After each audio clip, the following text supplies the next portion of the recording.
I'd like to demonstrate the reinforcement system that we'll be using. And I'll be using a target stick, which is just a dowel and some duct tape around paper towels. And also I'm giving her kind of a senior feed. And this should be whatever they like to eat.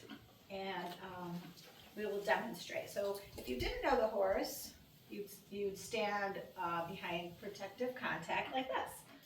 Of course, I know Cookie, she's going on 34 and she's been with me for probably 26 of those years. So she's always been clicker trained from very young.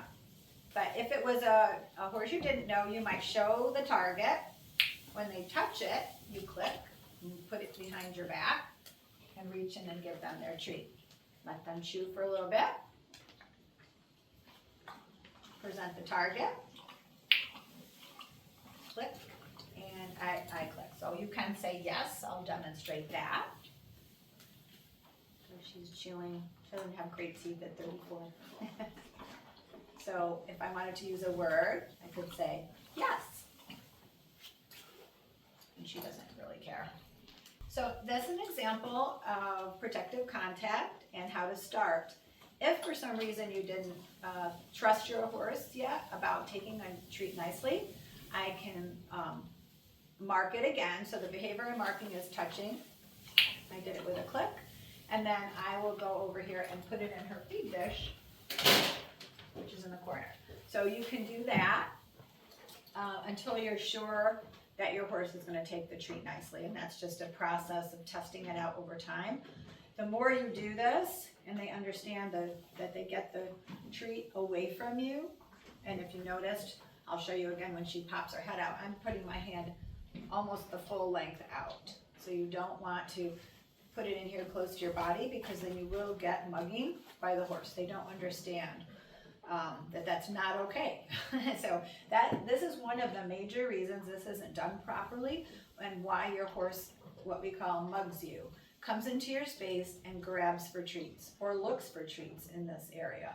So I never, unless I was training something specific, give a treat close to my body. It's always out, away from me, out into the bubble area. So I'll show you again.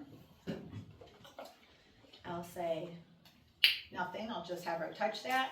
And then I'm standing here, I might take one step in, but my arm's fully extended. So she knows that that's the spot. The more they practice that, and she's just, thinks she's a pretty girl, don't you?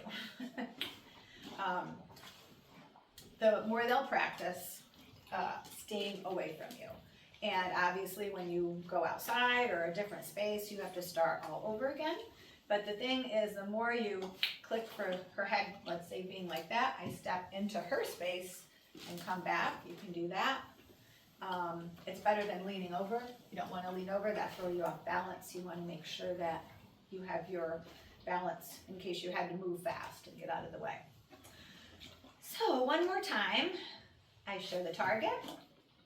She touches it, I remove it, and give her her treat.